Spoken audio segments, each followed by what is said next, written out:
This is how it looks like when you are buying Vanda orchids as a newbie. I purchased this from these people who came all the way to Japan to the biggest show of orchids. And as a newbie, of course, you don't know anything about the flowers or what you buy. That's why you're a newbie. So I just thought, oh wow, the flowers are cute and the color is maybe interesting. I immediately googled this species that is written here on the back side, Chule Classic, and the pictures online were not so cute like this. So I just bought it because the flowers were interesting, and I had no idea how the leaves are supposed to look like on a healthy vanda. Lo and behold, we come home and I try to water this thing, and then it's when I understood that these roots cannot be right. These are so dry, and even letting it in water overnight, the roots looked horrible. And then I started Googling, and now I am wondering if it has Fusarium virus or not. And so let me tell you how I am trying to deal with this probability of the plant having Fusarium. It is basically too small to cut it. Usually if it has Fusarium, people would cut it here or here to hope that the rest is free of the virus, but this one is just too short. And so I am removing the roots that look horrible like this. So let me show you. It has only this one root here that looks somewhat okay-ish, but I'm not going to cut much more than this. But really, look at this. I have it for 1 month, and when I bought it, it did have the leaves on this side. However, they yellowed and looked horrible immediately, so I had to remove those leaves. And there is a lot of dirt here in between leaves, and the leaves are shriveled. You can see that they are not plump with water, because probably this poor thing has such few roots to intake water, because this is all lignified. It's like pieces of wood, dry pieces of wood. That's why I cut them off, that the poor thing cannot even take water.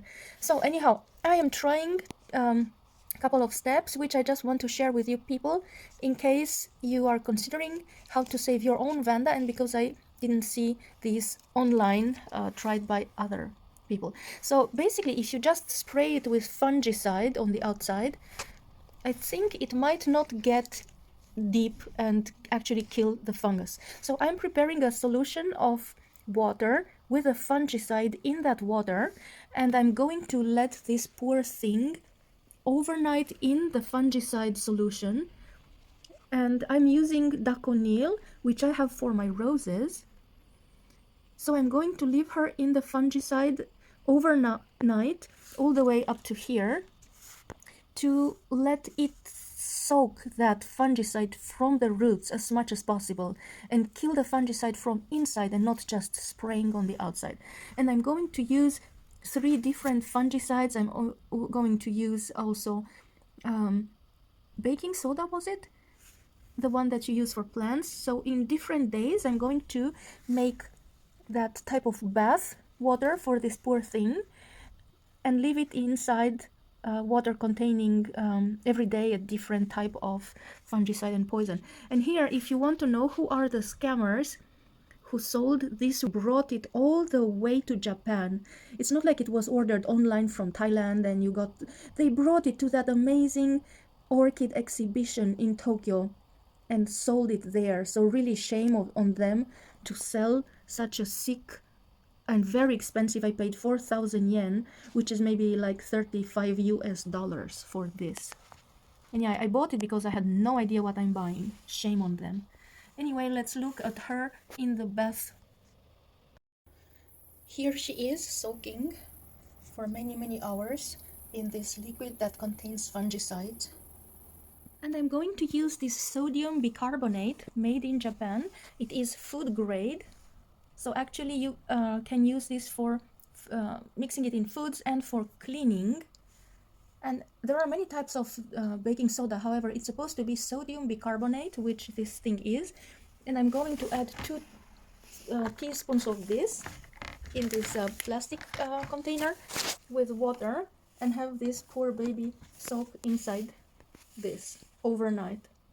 Next thing, I'm going to use this hydrogen peroxide 3%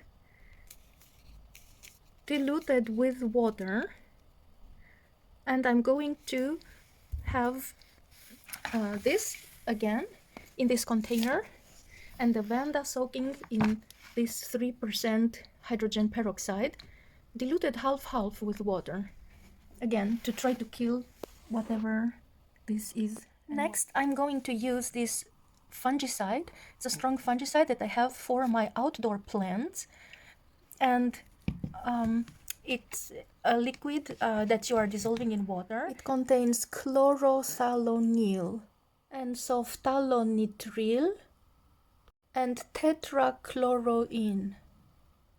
And it's such a really thick type that you are dissolving in water and will obtain milky water like this. And usually I spray the roses with this. However, now we are going to give this puppy to drink and let it in again in this overnight in this daconil fungicide. And the fourth thing that we are going to do is to use this ortholan. It's another thing that is supposed to be against many pests, and this usually you are adding it on the top of the soil, and when it melts it enters the plant from the roots and it makes the plant stronger. And so I'm going to melt a couple of these, probably 1 or 2 teaspoons, and let again this thing soak into this water and hopefully absorb it. The only problem is there are really not many healthy roots to absorb anything.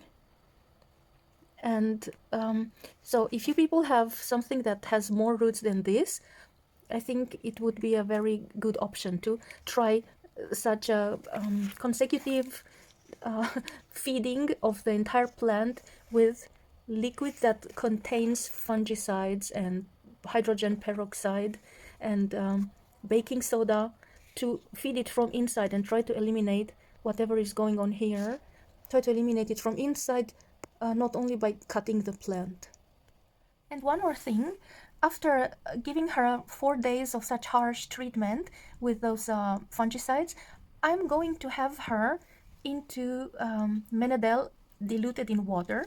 This is something that makes every plant so happy and so stiff and shining.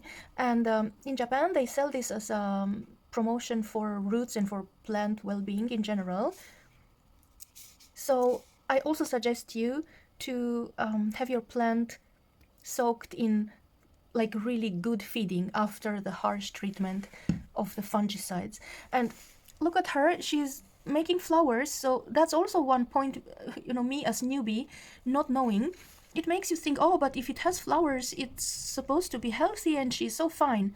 But actually they make flowers when they are stressed too, so that's also a reason for these vandas to flower when they are stressed. So probably this poor thing was so stressed with these horrible conditions and this huge lack of roots, and yeah, just this scammer was lucky that I had absolutely no idea and just thought, oh, it has flower and everything is fine. Really, and you cannot trust these people, especially since they came all the way, they brought this in the plane or whatever to Japan to sell here so expensively a sick plant. Really shame on them. Shame on this company. Here it is again, more and more leaves are dying and falling off. So probably this thing cannot be saved.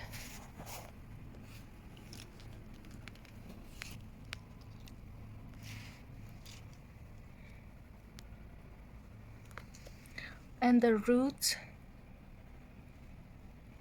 look really horrible. Even though it's being soaked in water for hours at a time, it does not produce any new roots.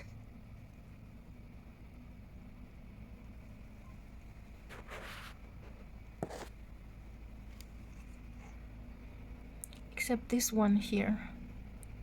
This is the last hope. And when you pull the leaf and see what is underneath, some old rotten leaf.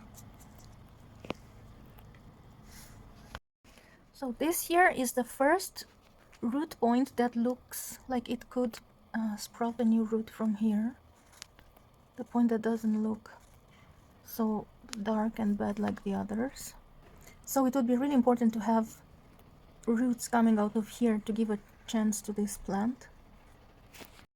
Here it is again, 3.5 months after purchase, and you can see that it gets some roots that are okay-ish, starting to look green, but it's going to be a very long battle, and possibly this poor plant will not survive. This is the condition of the leaves, and in order to get it wet, I leave it all night in water. And I took it to the Japanese orchid specialist, and he said that it might not have fusarium, but plants that are being shipped from such areas, just the shipping procedure gives them a lot of damage, so it's really not advised to buy from these Thailand people. And they were also saying that the roots of the vandas that come from Thailand are hugely different to the roots of the vandas from Japan. He was saying that the roots from Thailand are all thin and crappy like this. Meanwhile, the Japanese vanda roots are really thick like this and silvery. So as they are in United States, so you really might make sure where you buy your vanda from.